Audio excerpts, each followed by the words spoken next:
Hey, good morning, family. Let's go. I got to get fired up in the morning, baby. Let's go. Today, I want to talk about how powerful faith is.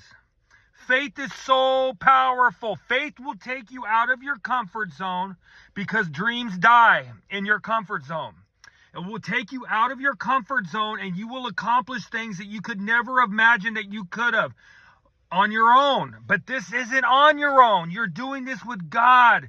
This is the amazing ability to be able to give everything outside of you to God and be able to control the inside of you through discipline and self-control, which brings freedom.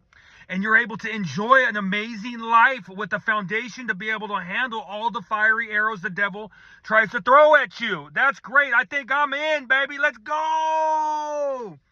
Back before my Christ days, before I had found God, when I played baseball, I used to show up. I'd wake up in the morning and I would worry about everything that could possibly happen in the game. Constant worry. Trying to be a perfectionist on a planet where you can only make progress, not perfection. This is not a good combination. I would wake up and be like, what if this guy makes an error? What if the umpire doesn't make good calls? What if my fastball doesn't work? What if the weather's bad? What if this? What if that? What if this? What if that? And it caused me absolute enormous amounts of stress. I remember one season when I couldn't throw strikes. I was struggling bad, and I would play the game on my phone, Snake, and I would play it over and over again because it was like the only thing that had given me comfort at that time was that game, Snake.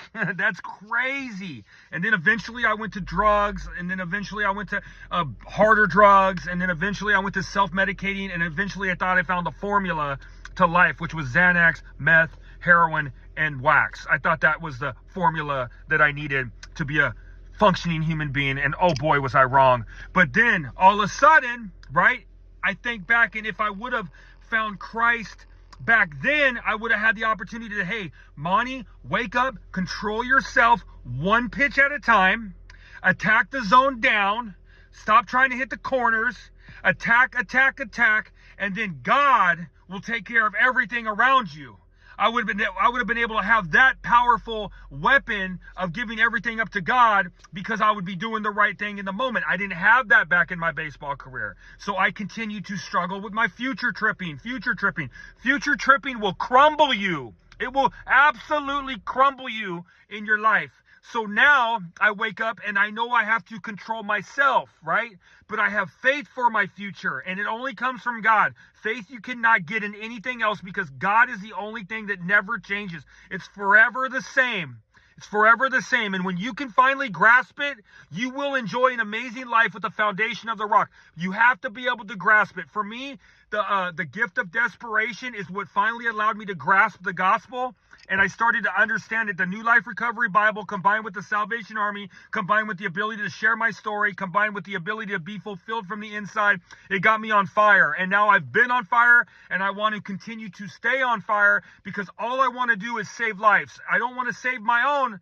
God has already done that when I turned my life over. I've saved my own life. I will continue to do the work to keep my life saved. But now it's my duty to save others out there on the planet, especially ones that are in fentanyl, because fentanyl is killing everybody. You're not even seeing your rock bottom. You can't even conceive addiction. If you haven't learned about the doctor's opinion in the big book, that we suffer from an allergy, a phenomenon of craving, and an obsession that takes us to that point, if you haven't read that and you can't conceive that, I didn't conceive that till I was 37. You are out there on a boat that is absolutely lonely, and death is coming at you at an alarming rate, and it's called fentanyl because it's found in everything. So you have to be able to grasp, and I feel so bad because the young kids out there, they don't have no idea about addiction. They don't know what they're doing.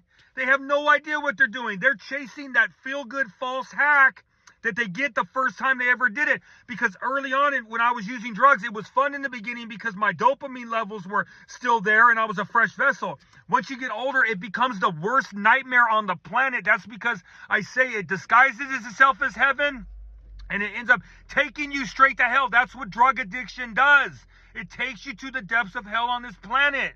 Thank gosh that I walk with God and my whole life makes sense. But now I wake up in the morning, which is key, and I get with the Lord early, and I do my videos, and I do my prayers, and I do my prayers keep me aligned. I do my work, and I love to share the good news with energy and with love and with integrity. I love to have integrity. I love the things. It's like I've been given this key that's unlocked this amazing box to know how to fulfill yourself here on the planet. When before I came to Christ, I was on that lifeboat. I was out there wandering in the sea with not a paddle, just sitting there floating around.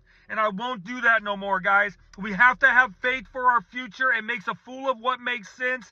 It ends up having you trust the unseen. It lets you trust the mystery. And we walk by faith, not sight. Your comfort zone is where dreams go to die.